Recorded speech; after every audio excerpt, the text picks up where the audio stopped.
우리 좌우에 계신 분들과 인사했으면 좋겠습니다. 사랑합니다, 축복합니다 인사할까요? 사랑합니다, 축복합니다. 우리 한 번만 더 인사했으면 좋겠습니다. 십자가를 바라봅시다 이렇게 인사할까요? 십자가를 바라봅시다. 아멘. 오늘은 우리가 말씀 집회 5주차 성결법과 속죄일에 대해서 함께 살펴보려고 합니다. 우리 제목을 다 같이 크게 읽어보고 이 시간 시작했으면 좋겠습니다. 시작. 속죄일을 알면 십자가가 보인다. 오늘은 우리가 특별히 이 정결법과 속죄일 이 두 가지에 대해서 나누려고 합니다. 우리가 지난 시간 동안 우리 차승희 목사님을 시작으로 권현희 목사님까지 또 장막에 대해서 레위기가 어떤 것인지, 장막이 어떤 구조인지 설명을 들었고, 또 예찬 전도사님을 통해서 제사가 어떻게 드려졌는지, 그리고 우리 지난주에 김승현 목사님을 통해서 제사장이 어떤 역할로 왜 어떻게 세워졌는지를 함께 들었습니다. 우리가 지난 시간까지 들어본 것을 이제 이스라엘 공동체가 출애굽한 이후에 하나님의 제사 공동체로, 제사를 드리며 예배 공동체로 세워지는 과정을 보았던 것입니다. 이제는 분위기를 새롭게 해서 새로운 말씀으로 하나님이 이스라엘 백성들을 향해 주시는 말씀을 우리가 함께 살펴보아야 하는데, 이 정결법을 통해서는 하나님이 과연 어떤 공동체를 이루기를 원하셨을까요? 하나님을 예배함으로, 제사드림으로 하나님께 예배드리는 예배 공동체를 세우셨다면, 이제는 정결법을 통해서 하나님은 어떤 공동체를 세우길 원하셨을까요? 우리 파란색 가로를 채우기 이전에 강의안을 보시면 빨간색 가로를 먼저 채워보시길 원하는데, 정결법을 주신 이유는 땡땡하게 땡땡 되기 위함입니다. 여러분 뭐라고 생각하십니까? 자, 레위기를 하시면, 제가 힌트를 하나 드리면, 레위기 이러면 거룩이라고 말씀하시면 적어도 절반 이상은 맞추고 들어갑니다. 자, 그러면 다시 한번 정결법을 주신 이유는 땡땡하게 땡땡 되기 위함입니다. 자, 먼저 첫 번째 거로가 뭘까요? 거룩하게. 그렇죠. 거룩하게 어떻게 되기 위해서? 이방 사람들과 이방 민족들과 구별되기 위해서라는 거죠. 하나님께서 정결법을 주신 이유는 이스라엘 백성들이 하나님과 모습을 닮은 거룩한 공동체로 거룩하게 구별되기 위해서 정결법을 주셨다는 겁니다. 자, 그러면 다시 위로 올라와서 파란색 가로 가운데에는 하나님께서 제사법을 통해서 예배 공동체를 세우셨고, 정결법을 통해서 거룩하게 구별되는 어떤 공동체일까요? 성결 공동체를 세우신 것입니다. 하나님께서는 이 제사법을 통해서 예배 공동체를 세우셨다라면, 정결법을 통해서는 하나님의 성결한 공동체를 세워가시는 일정을 우리가 함께 보고 가면 좋을 것 같습니다. 자, 그 정결법의 첫 번째 장 11장을 우리가 한번 넘어가 봅시다. 이 11장에서는 하나님께서 정한 짐승과 부정한 짐승을 나누셨습니다. 이것은 정한이 먹어도 되고 이것은 부정한이 먹으면 안 된다, 이렇게 우리에게 알려주셨죠. 이 말씀을 시작하기 앞서 제가 한 가지 저의 이야기를 하나 하고 넘어가길 원합니다. 저는 중국에서 한 5년 반, 6년 정도를 생활하고 한국에 돌아왔습니다. 그래서 중국은 저의 약간 마음의 고향과 같은 나라인데요. 누군가 만약에 중국에서 좀 잘못한 일, 이렇게 좀 실수한 일을 생기면 이상하게 제가 죄송하고 막 부끄럽더라고요. 또 반대로 제가 중국에 대해서 욕하는 건 괜찮은데 누군가 중국에 대해서 안 좋은 얘기를 하면 우리나라도 아닌데 괜히 욱하게 되고 뭘 한다고 저렇게 말하지? 막 이러면서 좀 속상한 마음이 들어요. 그래서 이번엔 제가 중국에 대해서 약간의 험담을 하려고 하는데, 중국에는 이런 말이 있습니다. 네 발 달린 것은 책상과 의자 빼고 다 먹는다. 이해가 되시나요? 네 발 달린 것은 책상과 의자 빼고 다 먹는다. 그래서 중국이 뭐만 보이면 이거 먹을 수 있겠는데? 그러면서 요리해서 자기들 입으로 넣어갖고, 그러다 보니까 이제 사스나 또 코로나와 같은 안 좋은 질병들도 생기긴 하지만, 또 반대로 그만큼 맛있는 음식들도 발전하게 되죠. 만약에 우리가 선교여행을 중국으로 간다고 했다면 제가 여러분들에게 작은 팁들을, 노하우들을 전수해드릴 수 있을 것 같습니다. 여러분, 이 음식은 우리 몸에 안 좋으니까 드시면 안 됩니다. 여러분, 이 음식은 조금 맛은 있더라도 우리 몸에 해로우니까 드시면 안 되는데, 여기 식당은 제가 몇 번 가보니까 믿을만 합니다, 가셔도 됩니다, 이러면서 우리가 갈 수 있는 선교여행 때 필요한 어떤 체크리스트나 음식에 대한 어떤 지침서들을 제가 제공해 드릴 수 있겠죠. 자, 다시 말씀으로 돌아와서 하나님께서 약 430년 동안 이스라엘 백성들이 애굽의 노예로 있었습니다. 그런 이들이 처음으로 가나안 땅에 가게 됐을 때 하나님이, 야 이스라엘 백성들아, 너네가 가나안 땅에 가면 위험해, 뭘 모르지? 그러니까 내가 잘 알아. 내가 너네에게 음식에 대한 가이드라인을 줄게. 요건 먹고 요건 몸에 안 좋으니까 먹지 마, 라면서 정결법을 주셨을까요? 하나님께서 이 레위기를 쓰실 때 고작 우리들의 건강을 위해서, 물론 우리의 건강이 중요하지만 건강만을 위해서 우리에게 이것이 정하다, 이것이 부정하다, 이것은 몸에 해롭다 라면서 정결법을 주셨을까요? 그것은 아니라는 거죠. 그렇다면 이게 과연 이 레위기에 기록된 목적이 무엇인지 우리 레위기 11장 44절 45절의 말씀을 다 같이 한번 읽어보길 원합니다. 시작. 나는 여호와 너희의 하나님이라.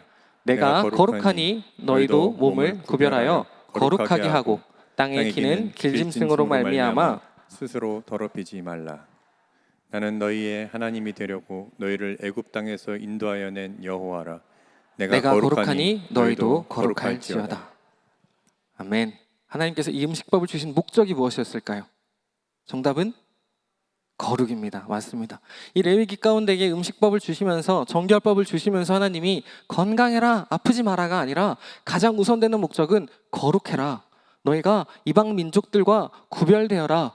하나님을 믿는 자녀들로 거룩하여져라 라는 것입니다. 그렇다면 하나님께서 이 거룩을 주셨는데 과연 우리는 무엇으로부터 거룩되어야 할까요? 이방 민족과 어떤 것이 구별되어서 어떻게 거룩해져야 되는 것일까요? 정하다고 말씀하신 그 음식만 먹고 부정하다고 말씀하신 그 음식은 손에도 안 대고 입도 안 대면 우리가 거룩해질까요? 하나님 먹지 말라는 음식 안 먹었으니 주님 저 거룩합니다 라고 말할 수 있을까요? 아니죠. 하나님께서 말씀하신 것은 바로 순종의 훈련을 통하여서 이루는 일상의 거룩함을 말씀하신 것입니다.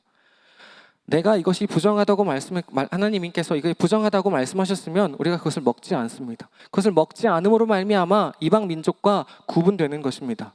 내가 이걸 먹었기 때문에 부정하고 안 먹었으니까 먹었기 때문에 정하고 안 먹었으니까 부정한 것이 아니라 하나님이 말씀하신 그 말씀에 순종함으로 이방 민족과 구분되는 것입니다.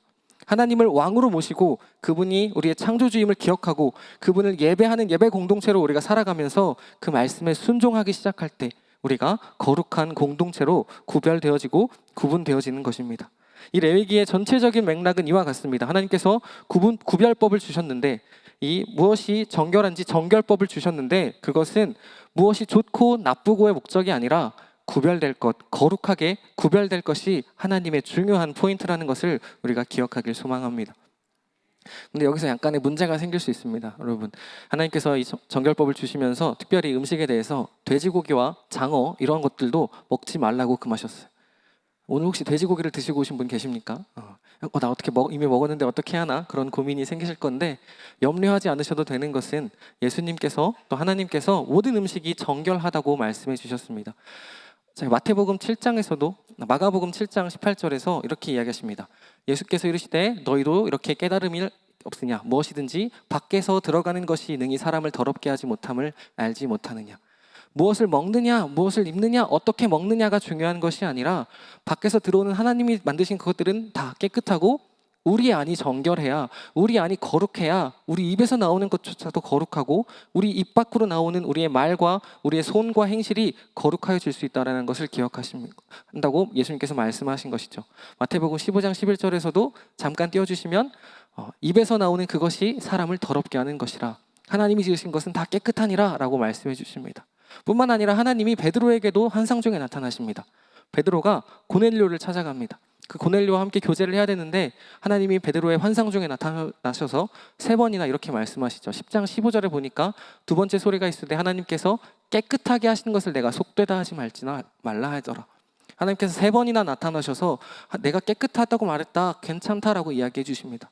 베드로가 이것이 무엇인지 깨닫고 내려가서 고넬료와 교제할 때 고넬료가 우리가 부정하다고 생각했던 그 음식을 먹자 원래 같은 베드로라면 이 부정한 사람 그러면서 복음을 전할 기회도 없었을 것인데 그것이 아니라 하나님이 깨끗하다, 하나님이 속되다고 하지 말라고 하셨구나 라고 생각하고 그 고넬료에게 복음을 전하고 이방인 최초로 세례를 주는 역사가 일어나게 되는 것입니다.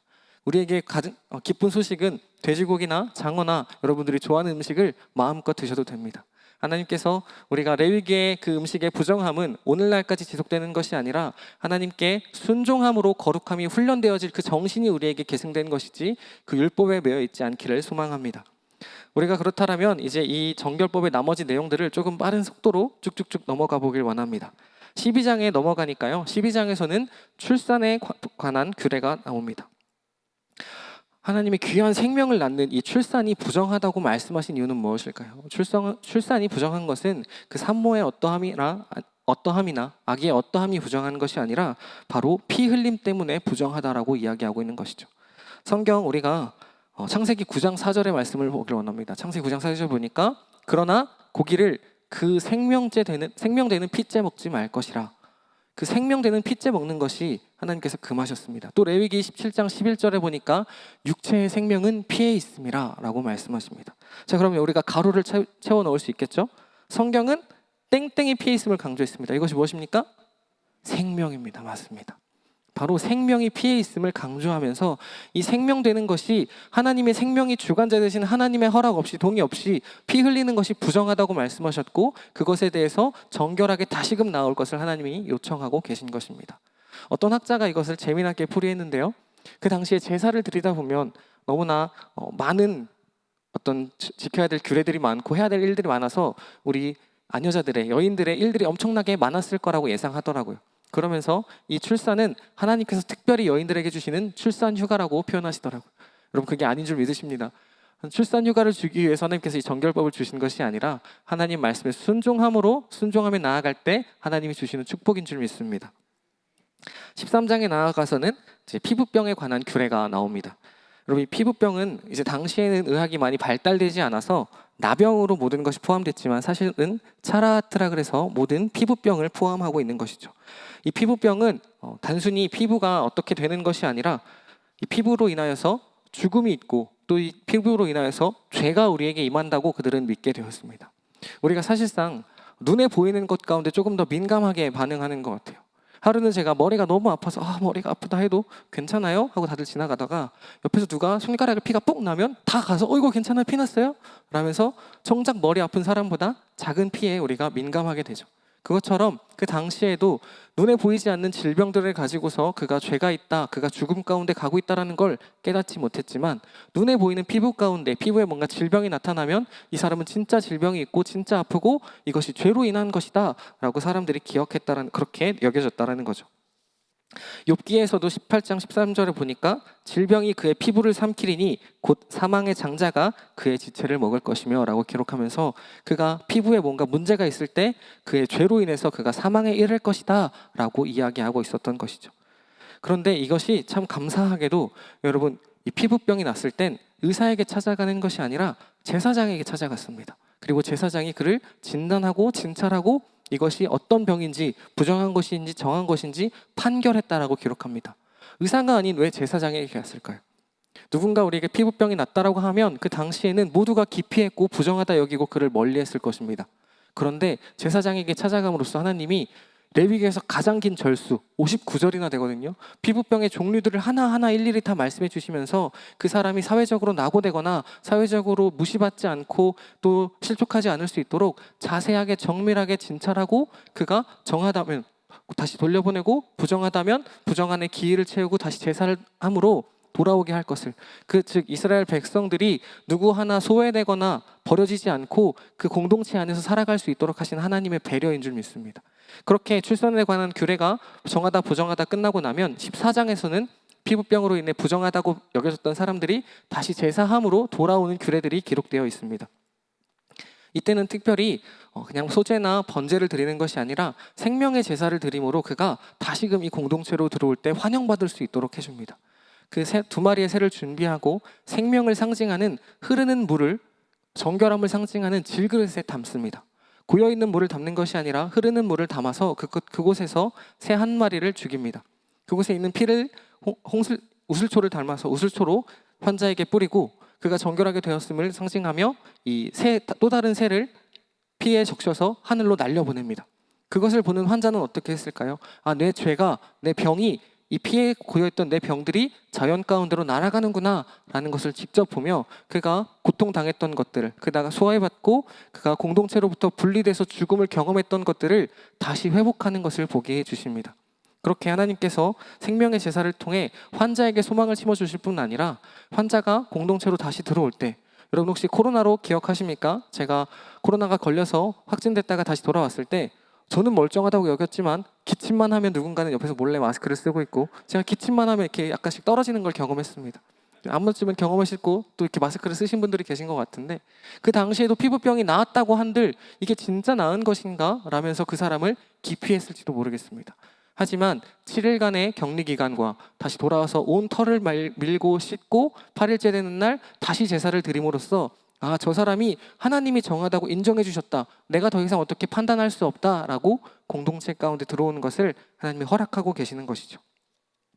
마지막으로 이제 유출에 관한 규례를 보시면 15절을 보시면 이제 아까 앞에서 말씀드린 것처럼 피는 생명을 상징합니다. 또한 정액 또한 새로운 생명을 탄생하기에 역시 생명을 상징하는 것이죠. 또 생식기는 그 생명을 번식할 수 있기에 생식기에서 나오는 고름이나 피나 모든 것들이 부정하다고 여겨졌던 겁니다. 하나님은 이것이 부정하다고 여겨졌는데 특별히 부부 관계에서도 정함과 부정함을 말씀해 주셨는데, 그것은 우리가 처음 말씀을 살펴보았던 것처럼 단순히 제사를 드림으로 제사 가운데서 거룩하여지는 것이 아니라 식사를 통해, 먹는 음식을 통해 우리 가정 가운데 거룩함이 들어왔다라면 이제는 부부 관계, 여러분 가정에서의 가장 근본이 되는 것, 가장 중요한 것이 무엇입니까? 부부 관계죠. 그 부부가 한 침대에서 함께 살며 함께 살을 붙이고 사는 것이 부부의 첫 시작인데, 그 시작부터 가정의 근간이 되는 이 부부 관계에서부터 거룩하여질 것을 하나님께서 이스라엘 백성들에게 요청하고 있으셨던 것입니다. 자, 여기까지 이렇게 쭈쭈쭉 1장부터 11장부터 15장까지의 정결법을 살펴보았습니다. 그런데 이 정결법을 제가 지금 말씀드릴 때는 왜 우리가 거룩하여야 하는지, 하나님이 왜 그것이 부정하고 정한 거라고 나누셨는지 그 이유에 대해서만 설명해 드렸지만, 사실상 이 말씀을 우리가 나중에 읽어보실 수 있으면 우리가 부정하여졌을 때 하나님이 우리를 포기하시는 것이 아니라 다시 제사드림으로 우리가 어떻게 정결함으로 나아갈 수 있는지를 하나님께서 기록해 두셨습니다. 이 말씀은 하나님께서 정결하다 부정하다고 말씀하셨을 때 우리가 부정을 행했다고 해서 너 부정했네? 이제 내 자식 아니야, 이제 나의 자녀 아니야, 떠나, 이스라엘 공동체를 떠나라 라고 그렇게 칼같이 끊어내신 게 아니라, 부정했네? 그럼 다시 기회를 줄게, 다시 제사 드리고 다시 정결의 기간을 걸쳐서 다시 나의 백성으로 돌아오렴, 내가 너에게 요청하는 그 거룩 가운데로 다시 돌아오렴 이라고 하나님이 계속해서 우리에게 사랑의 신호를, 또 사랑의 기회를 주고 계신 줄 믿습니다. 우리 밑에 보라색으로 표시된 것들을 강의 안에 보라색을 한번 다 같이 읽어보겠습니다. 시작. 순종함으로 거룩하게 될 것을, 부정하여졌어도 제사를 통해 다시 나올 것을 원하신다. 이것이 정결법 가운데 있는 하나님의 깊은 마음인 줄 우리가 알고 넘어가길 소망합니다. 다시 말씀드립니다. 하나님은 이 정결법을 통해서 정하다, 부정하다, 너 떠나, 너 아웃 하는 게 아니라, 의인이 7번 넘어질지라도 우리가 계속해서 소망을 품고 나아갈 것은 하나님이 계속해서 우리 가운데 기회를 주십니다. 사랑하는 나의 아들아, 사랑하는 나의 딸아, 너가 부정하여졌구나, 다시 제사를 통해서 나와 관계를 회복하자, 다시 제사를 통해서 거룩해지자, 다시 제사를 통해서 세상과 구별된 모습으로 살아갈 수 있도록 힘내보자 이라며 우리에게, 이스라엘 백성들에게 그렇게 정결법을 주신 것입니다. 자, 우리가 두 번째로 넘어가서 이제는 이 속죄일, 또 대속죄일에 대해서 함께 살펴보고자 합니다. 대속죄일이란 말이 우리 한번 띄워주시면 이렇게 있습니다. 우리 한번 읽어볼까요? 시작. 욤 키푸르라고 기록하고 있습니다. 혹시나 여러분들이 헬라어가 이게 궁금하실 수 있을 것 같아서 히브리어를 한번 적어보았습니다. 이게 어떤 뜻이냐면요, 이 욤이라는 것은 어떤 날이라고 이야기합니다. 무슨 날입니다. 그렇다면 이 키푸르는 무슨 뜻이냐면, 이 키푸르의 어근을 따져보니까 키파르라 그래서 영어로 cover, 무슨 뜻이죠? 무언가를 덮다 라고 이야기합니다. 이 책의 커버라고 이야기하는 것처럼 무언가를 덮는 것입니다. 그러면 이것을 합치면 욤 키푸르는 이제 히브리어는 뒤에서부터 하니까 무엇일까요? 덮음의 날이라고 합니다. 여러분 한번 적어보시겠어요? 덮음의 날입니다. 여러분 혹시 나중에 오늘 가서 뭐 들었어? 라고 했을 때 우리 욤 키푸르에 대해서 듣고 왔어 라면서 성경에 대해서 조금 아는 척 할 수 있을 것 같습니다. 이 욤 키푸르는 하나님께서 우리의 죄를 덮으시고 우리의 허물을 덮으시는 그 날입니다. 1년에 단 한 번 이 날은 진행됩니다. 딱 한 번만이 그 대제사장들이 지성소로 들어가서 온 이스라엘의 백성을 대신해서 하나님 앞에 죄를 고백하고 사함받는 아주 중요하고 거룩한 날입니다. 이 날은 민수기에 보니까 7월 7일째 달 열흘날이라고 기록하고 있습니다. 그런데 여러분 놀라운 게 뭔지 아십니까? 이 유대인의 달력이 아니라, 유대인의 달력으로는 계수하면 7월 10일이겠지만 그것을 오늘날 달력으로 계수하면 이 욤키푸르 이 날이 바로 오늘입니다. 너무 놀랍지 않으십니까? 어떻게 하면 이 1년의 계획을 짜시면서 이날 이 욤키푸르의 날에 이 날을 강의해라 라고 하나님께서 콕 집어주셨고 목사님께서 이걸 탁 안배하셨다는 것에 너무 소름이 돋았습니다. 그래서 더 제가 긴장이 됐던 것 같습니다. 이 거룩한 날 내가 이 자리에 쓸 수 있는 게 맞는가 라면서 저도 이 날을 이 말씀대로 이 말씀은 모두가 괴롭힌 스스로를 괴롭게 하는 날이다 라고 기록하면서 하나님 앞에 금식하며 나아갈 것을 요청하셨길래 하나님 그럼 제가 오늘 저도 금식하겠습니다 라면서 하루를 금식으로 기도하며 이 말씀을 준비했습니다. 이 대속죄일의 말씀을 보면요, 레위기에서는 이 말씀을 향해서 쉴 안식일이다, 그래서 안식일 중에 안식일이다 라고 기록하고 있는 것이죠. 즉 대속죄일이다, 정말 모든 백성들이 나오는 것이다. 또 민수기에서도 기록하기는 이 날을 향해서 한두 사람이 한두 지파가 아니라 모든 백성들이 회막에 모여서 함께 예배했다라고 기록합니다. 한두 명에 기록된 것이 아니라 그 이스라엘 백성들 전체가 지켜야 하는 그런 민족적인 명절이었던 것입니다. 그럼 과연 이날에 무슨 일들이 있었고 어떻게 이것들을 지켜나갔고 과연 이것이 오늘날 우리에게 어떤 의미가 있는지 하나하나 살펴보길 원합니다. 먼저 대속죄일의 절차에 대해서 간단하게만 이야기하겠습니다. 제사를 어떻게 드렸는지는 우리가 말씀을 통해서 보길 원합니다. 먼저 시작될 때 있어서 대제사장은 자기 자신을 위해 세마포를 입고 제사를 드리러 나아갑니다. 일반적인 제사에서는 이 대제사장은 자기의 죄를 위해서가 아니라 자기에게 찾아온 그 사람의 죄를 위해서 하나님 앞에 대신 나아갑니다. 그때 우리가 지난주에는 미처 우리 김승현 목사님께서 준비하지 못한 그 에봇을 입고 나아갑니다. 기억하시나요? 그 화려한 에봇 장식을 입고 하나님 앞에 이스라엘 백성을 대신해서 하나님의 그 입혀주심을 가지고 나아가게 되는 것이죠. 하지만 이날만큼은 이 대제사장이 하나님을 대신해서 백성들과 함께하는 것이 아니라 자기 자신이 먼저 죄인이기에 세마포 옷을 입고 하나님 앞에 거룩함, 겸비함과 겸손한 마음을 가지고 나아가게 됩니다.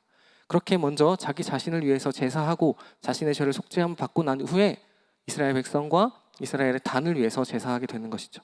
두 번째로 보시면 이 대제사장은 이스라엘의 모든 백성을 위한 여호와를 위한 속죄 제물과 두 번째로 아사셀을 위한 희생 제물을 구분합니다.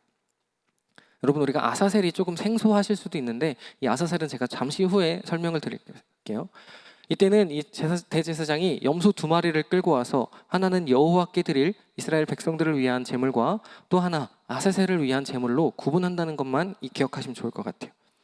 자, 그렇게 대제사장이 와서는 첫 번째 가지고 온 이 염소를 향해서 이 염소를 가지고 올 때 이 2마리가 서로 다른 염소거나 서로 다르게 생긴 것이 아니라 정말 사람이 육안으로 보기에 똑같이 생긴 것, 같은 색깔, 같은 모양, 같은 크기의 염소를 가지고 와서 제비를 뽑아서 그것이 제사가 진행됩니다.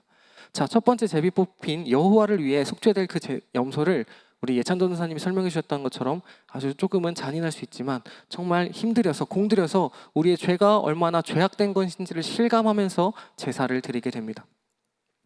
여호와를 위해서, 또 여호와의 단이 1년 동안 거룩하여졌던 것들을 깨끗하게 정결하게 하기 위해서 열심히 각을 뜨고 포를 떠서 제사를 드리게 되는 것이죠. 이스라엘 모든 백성들의 죄를 대신해서 하나님께 나아가게 됩니다. 그렇게 제사를 마치고 나면 이제는 아사셀을 위한 희생 제물을 드리러 나아갑니다. 이때는 이 아사셀을 향해서 그 염소 위에 우리 두 손을 얹고 안수기도 합니다.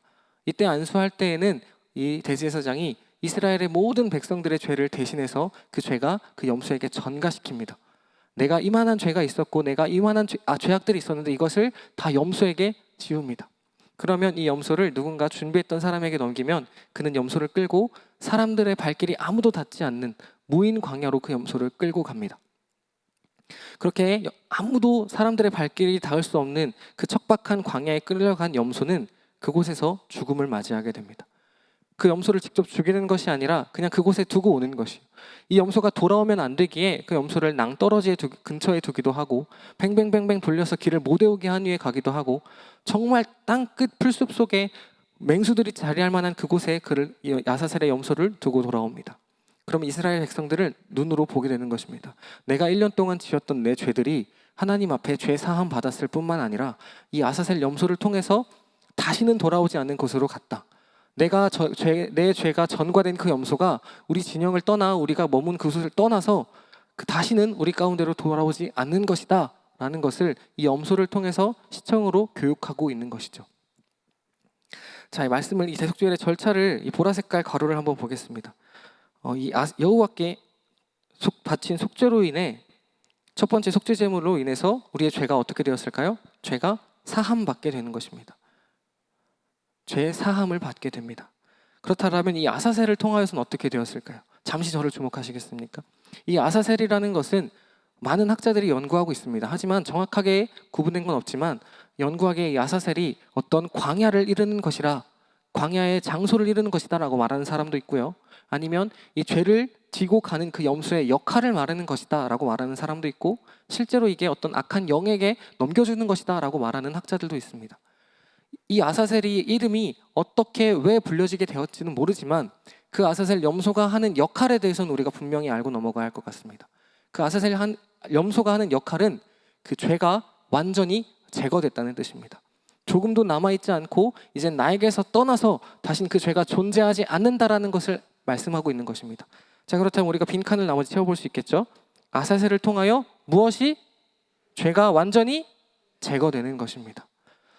우리가 이 대제사장이 하나님께 제사를 나아갈 때 한 마리 염소는 속죄 제물로 나의 죄 사함 받기 위해서 드려졌다라면, 또 다른 염소는 아사셀의 염소로 내 죄가 완전히 제거되는 것을 보기 위해 드려졌다는 것입니다. 시편 103편 12절에서 본 것처럼 동이서에서 먼 것 같이 우리의 죄가를 우리에게서 멀리 옮기셨다라는 이 말씀이 바로 아사셀의 염소를 통해서 구현되는 것을 우리가 볼 수 있는 것이죠. 자, 이렇게 대속죄의 절차에 대해서 우리가 살펴보았는데 사실은 더 중요한 것이 남아 있습니다. 이 대속죄일 날 어떻게 제사를 드리고 이 절차가 무엇인지보다 더 중요한 것은 이 대속죄일이 과연 어떤 의미를 가지고 있고 오늘날 우리가 이 속죄일을 보면서 무엇을 느껴야 하는지가 중요한 것입니다. 우리 이번에 큰 제목을 다 같이 한번 읽어보겠습니다. 시작. 예수 그리스도의 완전한 속죄 사역을 예표. 그렇습니다. 이 대속죄일은 단순히 죄가 넘어가고 죄가 사함받는, 죄가 제거되는 그 날뿐만이 아니라 사실은 다시 오실 우리 예수 그리스도의 완전한 속죄 사역을 예표하고 있는 것입니다. 우리가 오늘 이 속죄일을 통하여서 이것이 왜 예수 그리스도, 이 속죄일 가운데 예수님의 역할이 무엇인지를 바로 이해한다면 우리가 분명히 그 십자가를 다시 바라볼 수 있게 될 것이고, 그 십자가를 보다 분명히 그 십자가 안에 담겨 있는 그 놀라운 의미들을 우리가 이 시간 깨닫게 될 줄 믿습니다. 자, 이 속죄 사역을 예표하는 것을 알기에 앞서서 두 가지 원리를 여러분과 함께 또 전하고 나가고자 합니다. 여러분, 죄의 삭은 무엇입니까? 우리가 죄 지으면 어떻게 됩니까? 성경은 죄의 삭이 사망이라고 기록하고 있습니다. 아담과 하와가, 특별히 하와가 사단의 꾀에 넘어갑니다. 이 선악과를 먹으면 죽을 수도 있다, 죽을까 하노라 라고 거짓말합니다. 그러나 하나님은 무엇이라고 말씀하셨죠? 이것을 먹으면 정령 죽으리라. 죄를 지으면 죽음밖에 없는 것이 하나님 나라의 원칙이었습니다. 죄를 지으면 죄의 삭은 사망이었습니다. 그렇다면 다시 앞에 말씀을 기억하십시다. 이 피에 무엇이 있다고 기록했습니까? 생명이 있다라고 했죠. 그러면 이 죽는다는 것은 우리의 생명이 끊어지는 것입니다. 곧 피 흘리는 것입니다. 우리가 죄의 값을 받기 위해서는 우리가 피를 흘려야만 우리의 죄값을 드리는 것이겠죠. 그런데 성경은 또 기록합니다. 히브리서 9장 22절의 말씀 다 같이 읽어보겠습니다. 시작. 거의 모든 물건이 피로써 정결하게 되나니 피 흘림이 없은즉 사함이 없느니라. 그렇습니다. 피 흘림 없이는 그 어떤 것도 정결하게 될 수 없음을 성경이 기록하고 있습니다. 죄를 지으면 죽음입니다. 그죠? 죄의 삭은 사망입니다. 이 사망은 우리가 피 흘리는 것입니다. 우리의 생명이 끊어지고 생명이 죽음으로 피를 흘리는 것입니다. 그리고 이 피를 흘림으로 말미암아 우리가 다시 정결하게 되는 것입니다. 그럼 우리가 죄를 지었습니다. 죄인입니다. 하나님 앞에 나아가서 정결하게 되기를 원한다면 우리가 피를 흘려야 하고 우리가 죽어야만 하는 것입니다. 그럼 우리의 삶은, 이 땅에서의 삶은 거기서 끝이 나게 되는 거죠. 그런데 하나님께서는 하나님의 자녀들을 너무나 사랑하셔서 그냥 우리가 그렇게 죽는 것이 아니라 한 번 더 우리가 다시 하나님 앞에 거룩한 삶을 살아갈 수 있도록 기회를 주셨습니다. 그것이 바로 대속의 은혜입니다. 가로 안에 보시면 죄인을 대신하는 죄 없는 존재의 제사로, 피의 제사로 죄사함을 받게 되는 것입니다. 이 대속의 은혜는 내가 죽어야만 마땅하고 죄인인 내가 피를 흘려야만 마땅한 것이지만 하나님께서 하나님의 자녀를 다시 살리시기 위해서 죄 없는 순전한 어떤 그 죄 없는 존재의 피의 제사로 말미암아 그의 피의 제사로 우리가 다시 정결하게 될 수 있는 것입니다. 이것이 속죄의 원리입니다. 여기까지 이해되셨나요? 잘 따라오셨죠? 자, 이 원리를 바탕으로 우리가 한번 이 대속죄를 살펴보길 원합니다. 첫 번째, 이 대속죄일 가운데에서 예수님의 역할은 대제사장의 역할을 감당하셨습니다. 우리 히브리서 5장 8절에서 10절의 말씀입니다. 그가 아들이면서도 받으신 고난으로 순종함을 배워서 온전하게 되셨은즉 자기에게 순종하는 모든 자에게 영원한 구원의 근원이 되시고 10절입니다. 하나님께 멜기세덱의 반차를 따른 대제사장의 아들이라 칭하심을 받으셨느니라. 우리 앞에 말씀 다시 띄워주시겠어요? 8절 9절 말씀을 보시면 예수님께서는 이미 하나님의 아들이셨습니다. 그죠? 하나님의 아들이셔서 이미 온전하신 그분이지만 우리 인간의 모습으로 오시면서 인간의 죄를 담당하시기 위해 죄인이 되셨지만 하나님께서 주신 그 고난의 순종함으로 말미암아 온전하게 되셨습니다. 온전하셨던 분이 다시 온전하게 되신 것입니다. 온전한 하나님의 아들로서 이미 온전하신 그분이지만 온전하심과 동시에 우리의 죄인된 모습을 인해서 죄악이 틈탈 수도 있지만 예수님께서 다시 하나님의 말씀에 순종하심으로 그가 온전하게 되셨습니다. 그렇게 온전하신 분만이 영원한 구원의 근원이 되시는 것입니다. 우리가 지난주에 말씀을 통해서 배웠습니다. 하나님께 나아갈 때는 백성들 한 명 한 명이 직접 나아갈 수 없고 대제사장을 통해야만 하나님께 나아갈 수 있음을 배웠습니다.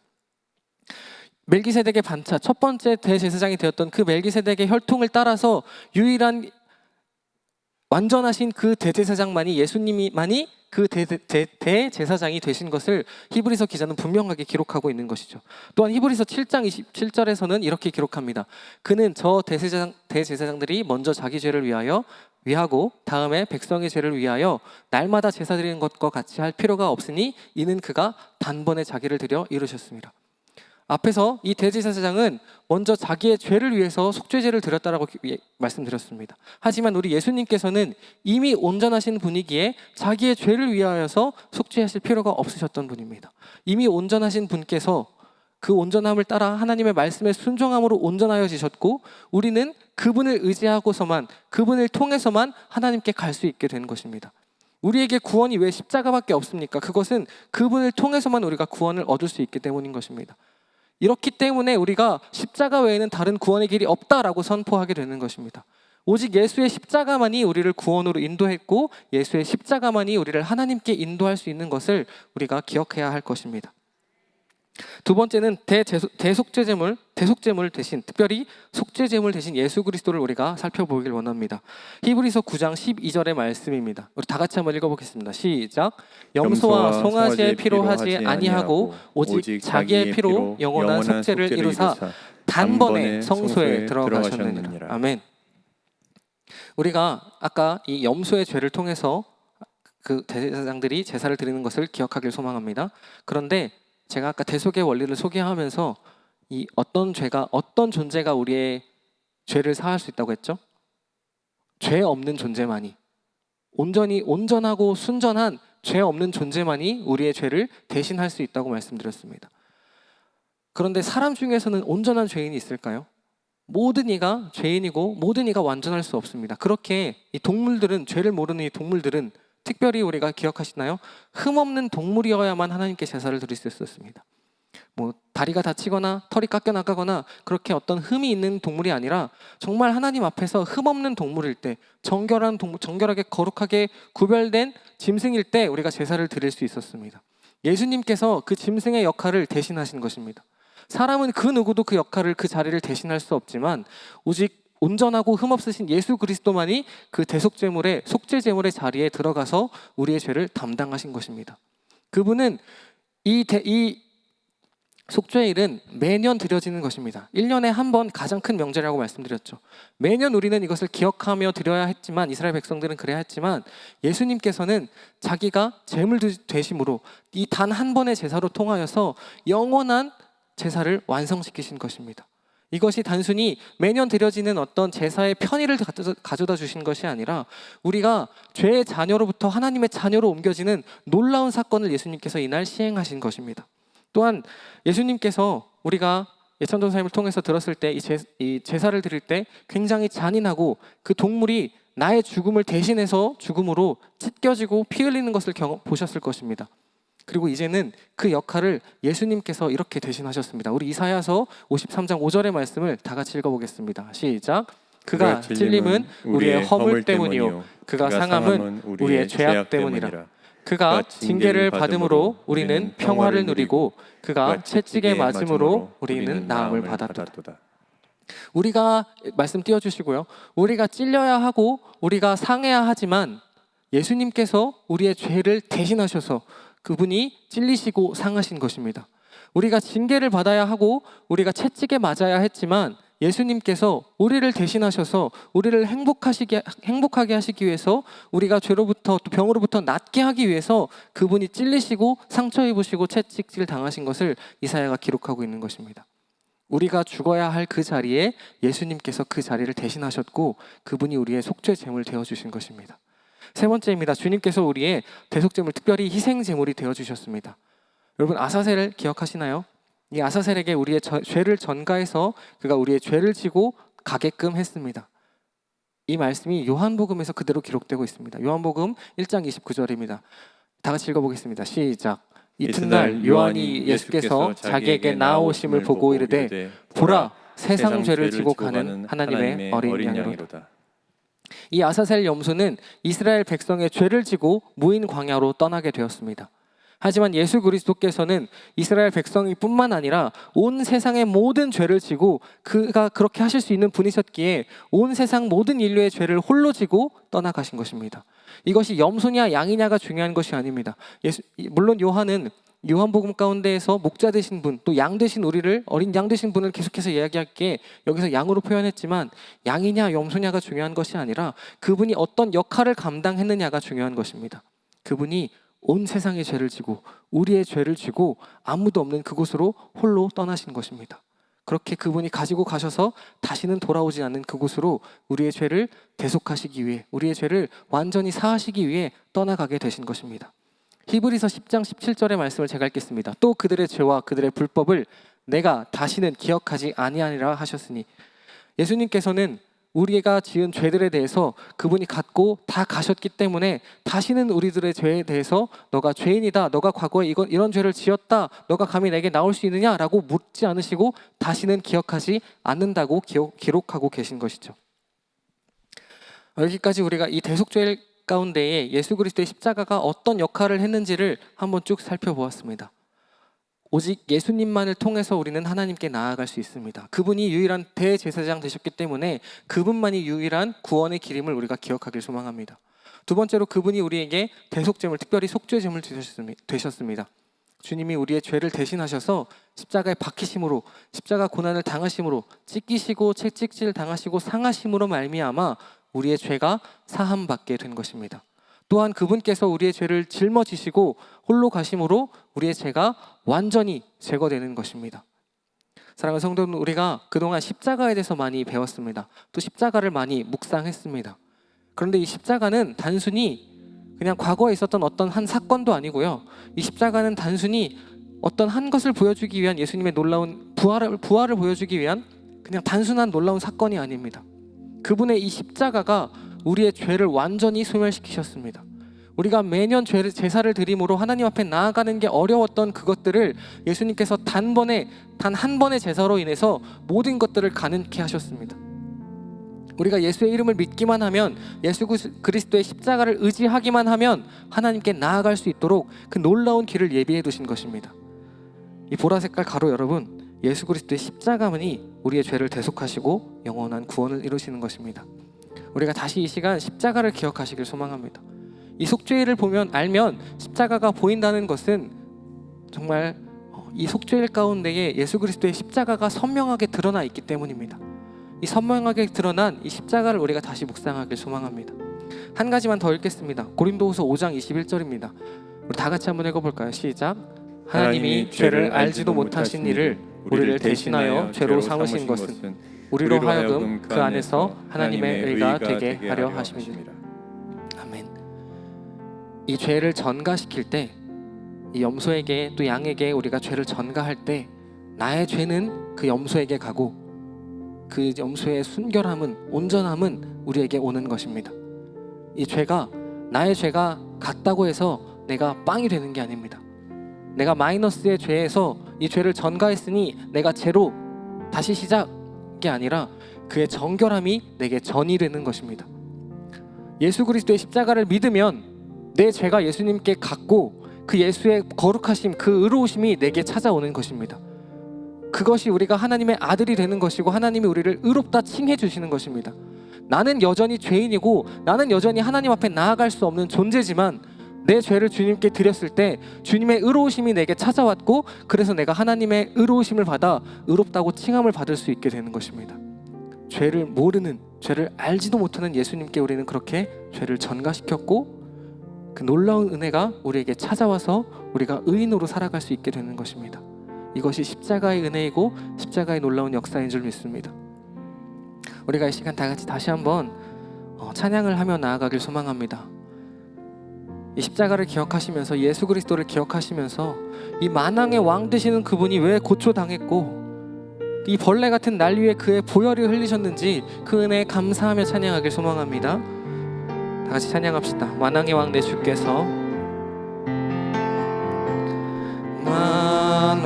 만왕의 왕 내 주께서 왜 고초 당했나,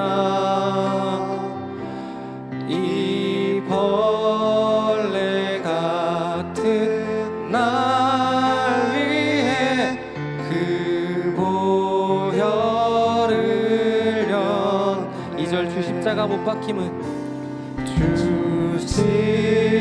십자가 못 박힘은 속죄함 아닌가,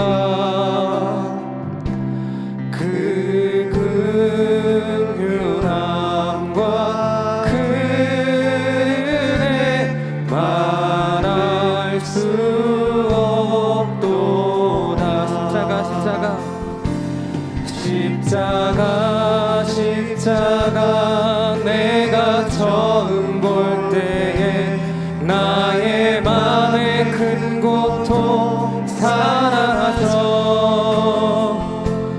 오늘 믿고서 내 눈 밝았네, 참 내 기쁜 영원한. 한 번 더 찬양합니다.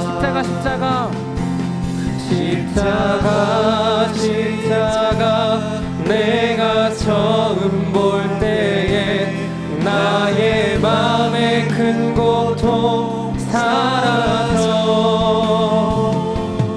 오늘 믿고서 내 눈 밝았네, 참 내 기쁨 영원.